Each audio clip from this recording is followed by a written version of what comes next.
Politica. Politics, experts, discussions, geopolitics, current events, Georgian politics, forecasts, global politics. Follow the developments in Georgia and around the world through the lens of real politics. Real Politics with Malkaz Gulashvili.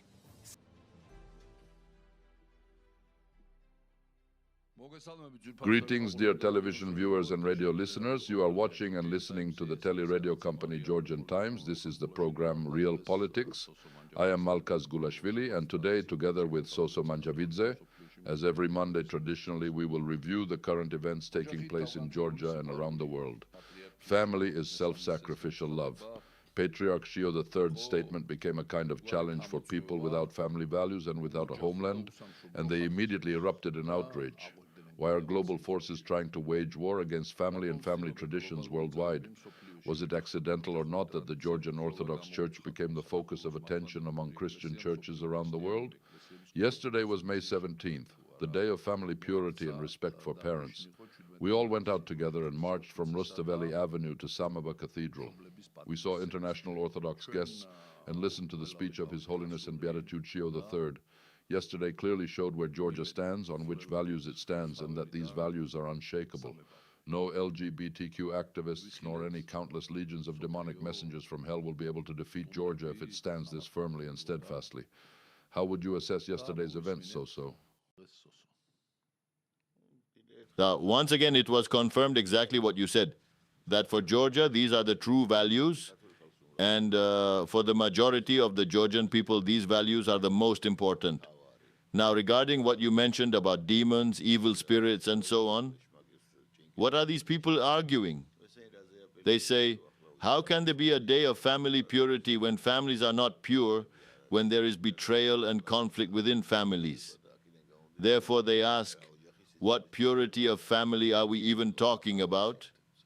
This kind of wise logic generally characterizes them. According to their logic, if violations of the law exist, then laws themselves should not exist either. If disagreements exist within families, then supposedly the family institution itself is worthless, and therefore this march is hypocritical. Yes, but where is the logic in that? Of course, expecting logic from them is difficult, but still, at least somewhere they should stop. Take, for example, Ms. Teyona Bagdavadze. She herself probably grew up in a family. I don't know, maybe not. Well, presumably she did grow up in a family. Now, if they had even a tiny bit of critical thinking, and biologically they do have brains, but because of spiritual laziness they refuse to use them, they would notice correlations. Apparently that's too difficult a task. They would notice, for example, the correlation between social prosperity and reproduction. There is a strange but established correlation. The wealthier society becomes, and the more women become professionally active, which I am obviously not against, the lower the birth rate becomes. Conversely, in patriarchal societies, despite economic hardship, birth rates are higher. This is a firmly established scientific correlation. They could easily study it. They could even ask ChatGPT instead of exhausting themselves. So now the message box they launched against Bishop Shio says that instead of criticizing abortion, he should have advocated for women's social welfare and empowerment. But there are completely concrete data regarding the causes of declining birth rates. Various programs are held around the world addressing this issue. Of course, improving social conditions is important and necessary, but demographic growth and material prosperity are not directly linked. In fact, they often operate in reverse correlation. That's the paradox.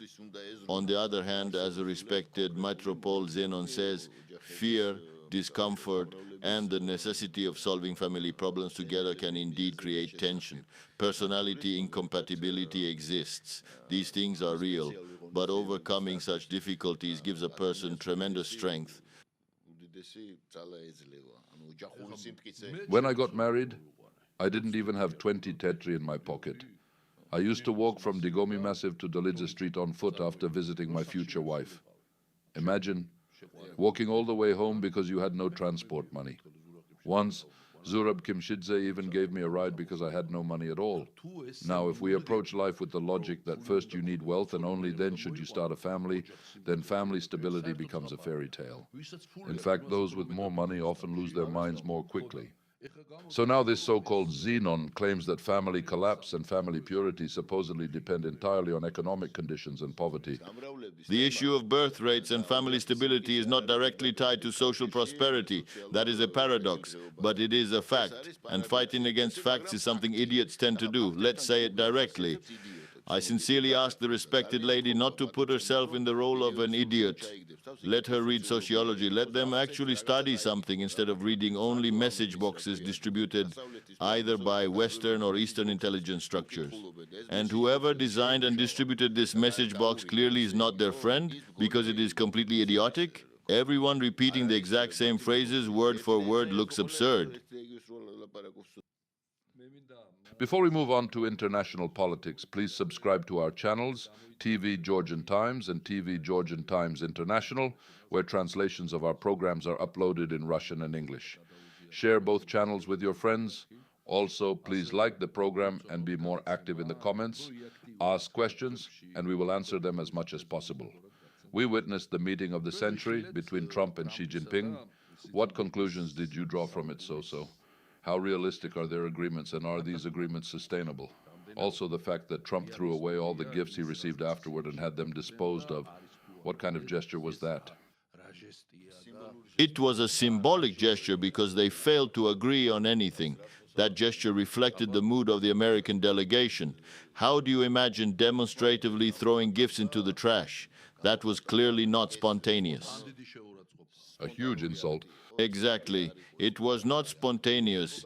It was an expression of attitude. I interpreted it that way, and any normal person, including the Chinese, understood it the same way. Trump's and Xi Jinping's statements differed radically. Trump came out speaking in such a contradictory way that nobody understood what exactly he meant. In a single interview, he made mutually contradictory statements.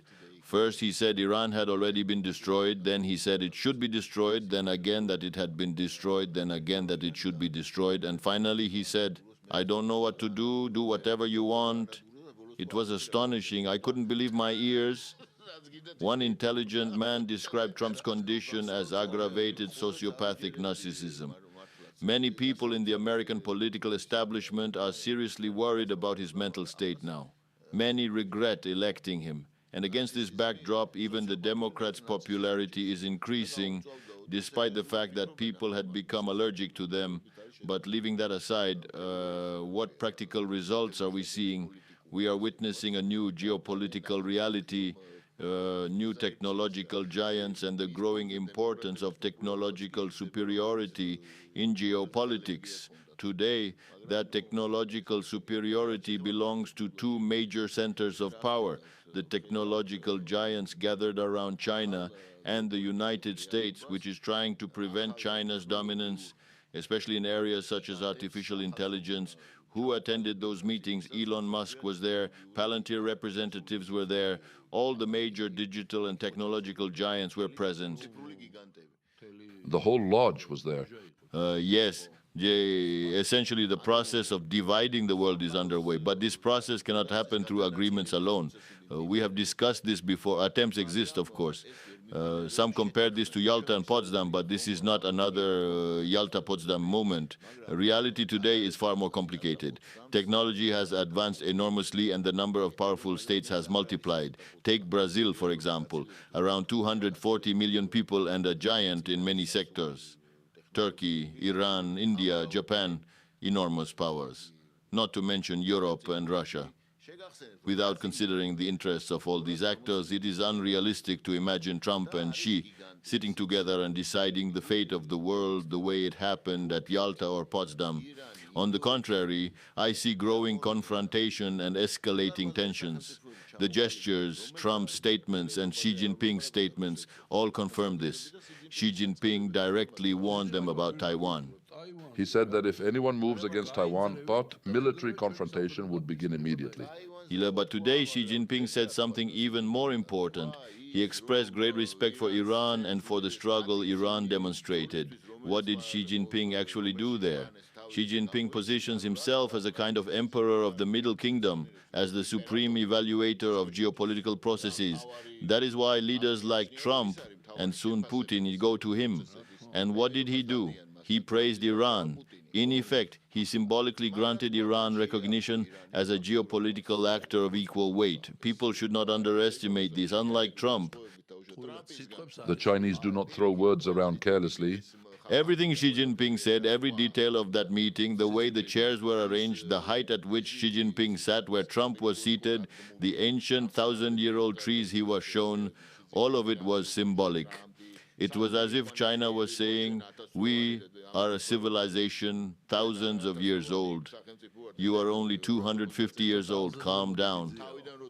At the very beginning, he congratulated them on their 250 years, then later showed them thousand-year-old trees and said emperors used to rest there. Everything is deeply calculated in Chinese political culture to a level of detail that doesn't fit easily into our mentality.